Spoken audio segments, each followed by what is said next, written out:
I got a nasty letter from a family member saying that I was purposefully not including her children. Hi, I'm Hollie, lifestyle editor at You and Your Wedding magazine. And I'm Hannah, features editor. So today we're going to talk about whether it's okay to not invite guests' children to your wedding. Now usually Hannah and I get on like a house on fire, but you'll find even the best of friends have very divided opinions when it comes to children at weddings.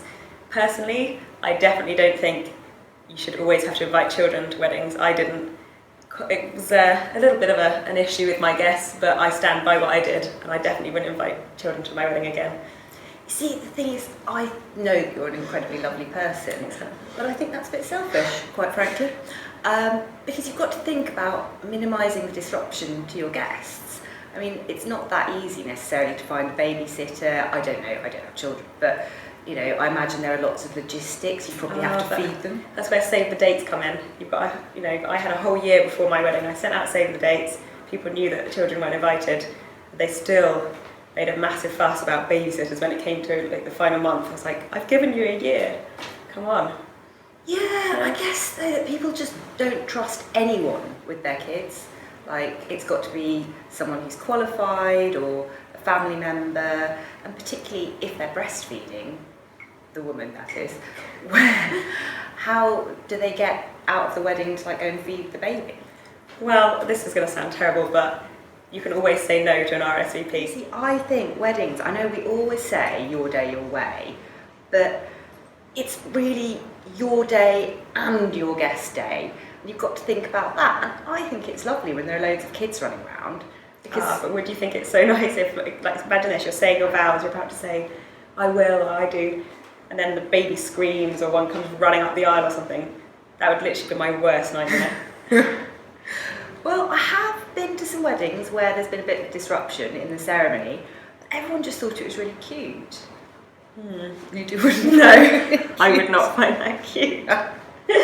And also just things like, there's so much going on when you're planning a wedding. You're having to do, things for everyone. You've got vegetarian guests, things like that you can't help. But if you're having to think about children as well, are you going to pay to have a creche there, extra kids' meals, just providing entertainment so they don't get bored. I mean, a bride's got so much on, I just can't imagine wanting to do that.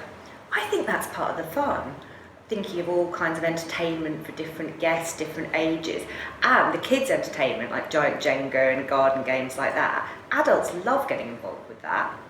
Okay, I see what you mean. Yeah.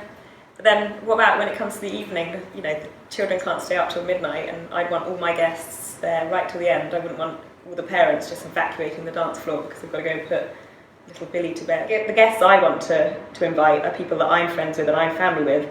I'm not friends and family with someone who's 25 years my junior. I've only met a couple of times, so I definitely don't want to be changing my plans for that. And I couldn't believe the reaction I had to sending out adult-only invitations. Even though as I said, with the save the dates, I sent them a year in advance.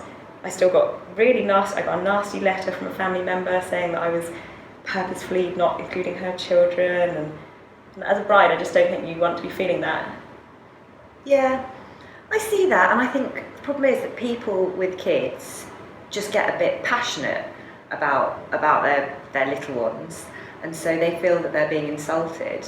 And you can kind of see that because they are a family, they're a unit. If they want to go and enjoy something, maybe they want their kids to come with them. Well, then none of them should come to the wedding. You're harsh. Bam! Well, that did happen with a few of my guests. They said, if our children can't come, we won't either. And to be honest, in my opinion, I haven't really spoken to them since, and that just, separated the wheat from the chaff for me. I know who my good friends and family are, and I know who the ones who didn't want to support me how I wanted my day. Wow. Okay, so clearly we've got very different opinions when it comes to the children aspects of weddings. And I think you'll find that lots of people have this opinion, and my advice is just to make sure people know in advance if you're not going to have children, or if you are, to avoid lots of conflict. Yeah, I agree. I think as long as you communicate what you want, and your friends and family aren't really mean, then you'll probably be okay. For more advice on whether to invite children or not to your wedding, follow the link below. it'll take you to our website where you can join our forum and wade in on the discussion.